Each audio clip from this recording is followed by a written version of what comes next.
Hello, what's up guys? Today's video natin, may reveal ako na welding machine. Ito ay gawa ng Powercraft. So, Contender yung brand, Kark 300B. So, i-reveal ko to, bubuksan ko. Titingnan ko ano yung mga laman sa loob. Ano yung mga components niya, ilang kapasitor, anong gamit, IGBT ba or MOSFET. Tapos, titistingin din natin ito. Papagawa ko set ng bahay kubo ko. Ayan o. Bumili ako nito dahil nasira yung isang welding machine. So, medyo mataas yung rating nito sa online, kaya ito yung pinili ko. Busy sila. Madali kasi bukas ikakabit na ito. So guys, tingnan natin, bubuksan natin to. Ay, ipista ko lang yung camera ko ha.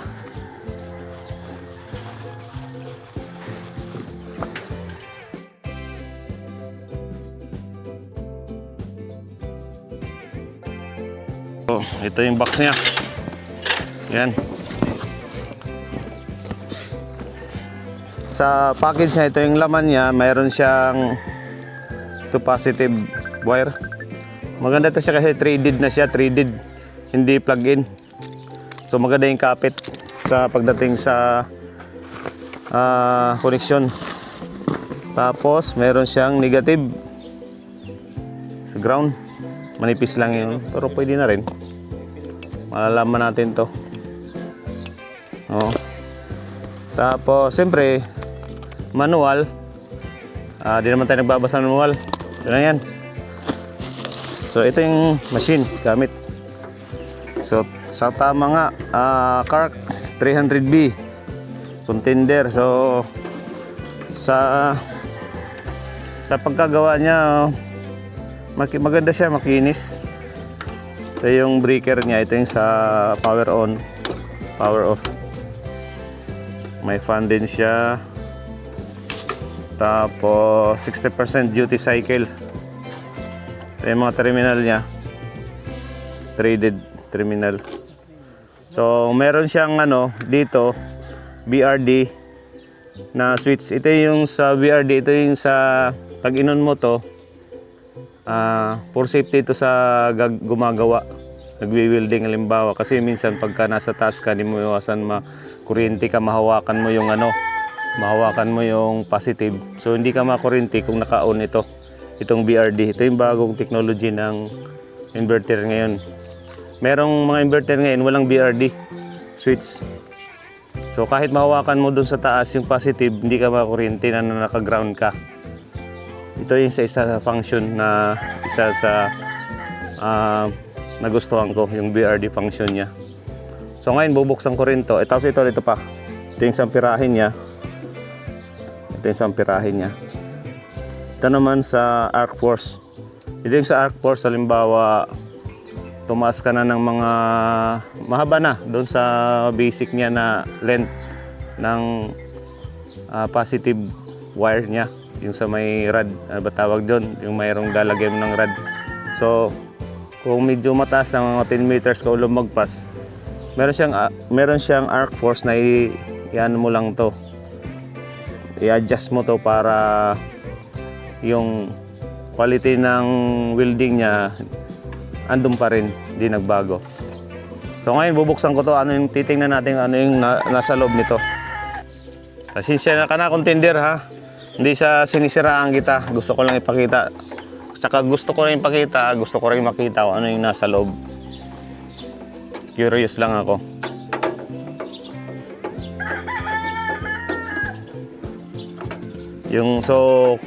Yung paggawa ko na ganito na binuksan ko, hindi sa sinisiraan ko kayo ha. Masira man to sa pag-welding, di niyo kasalanan yon. Nasa amin na yon. Tsaka alam ko naman na may tiwala ko sa gamit nyo.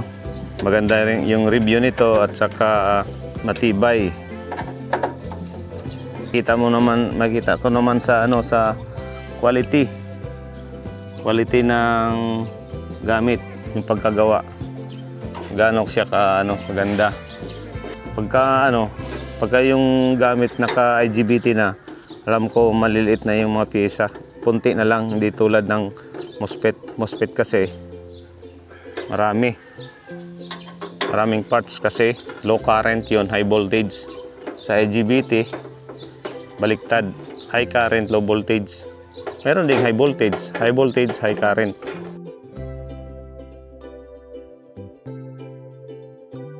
The moment of truth.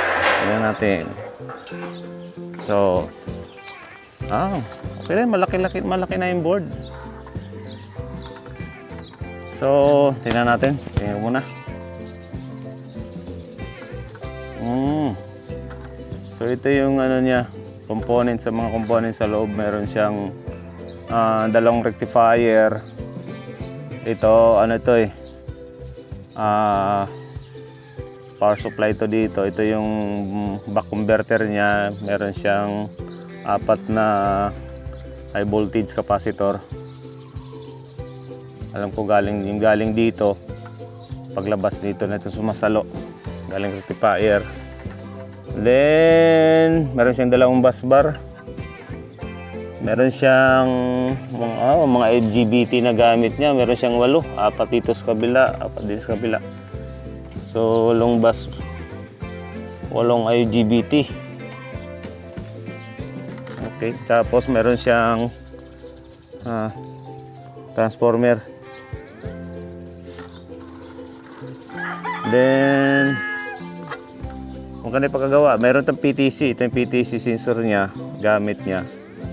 Pagka mainit na, ito yung nagtitrigger para mandar ng todo yung fan. Ito yung PTC niya.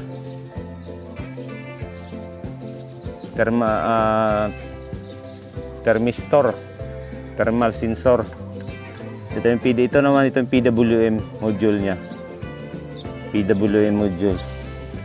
Ito yung driver, itong PWM, ito driver, ito naman yung power niya. So okay siya. Okay guys, okay na to. Tingnan natin, testingin naman natin. Yung positive niya, aluminum bus bar. Ito naman, hindi to copper. Hindi.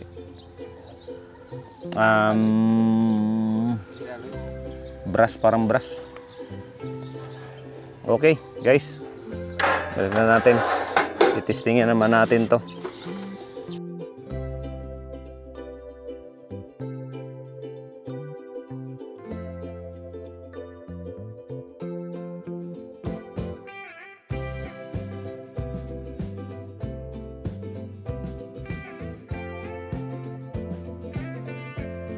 Okay guys, testingin muna natin to, yung output nya. Okay, so ito yung masigasig natin na welder, si Lito, si Tolets. Tatry naman natin saglit lang lit. So meron ako ditong dalawang welding machine, si Tyler at saka si Mato. So ngayon ito, papahingayin ko to. Medyo mahina yung arcing nito ngayon dahil sa tagal na kasi nito. So ngayon itong container natin, tatry natin. Pinower on na ni Paring Tolets. Paring Tolets, paki-ano nga? Paki 100. Lagay muna natin sa 100.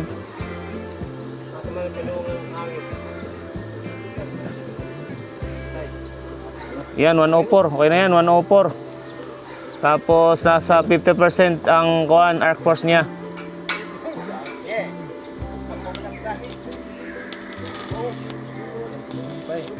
Okay. Kahit manipis. Oo.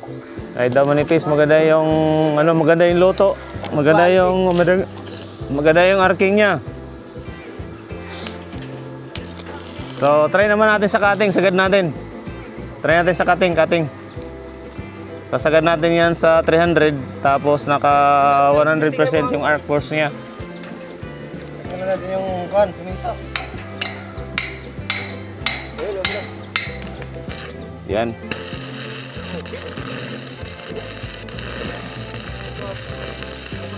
Malakas yung cutting niya. Maganda. Okay siya, okay. So, okay na. Ano masabi mo parang Tolits? Malakas. Okay. So, malakas. Base sa mga welder natin, okay daw, malakas. So, thank you, contender. Maraming salamat. Thank you for watching. Sa mga hindi pa nag-subscribe dyan, paki-subscribe naman ang channel natin, Manumar. Paki-like and share.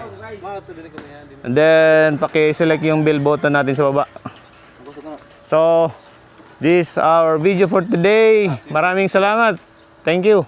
Good morning. Bye-bye.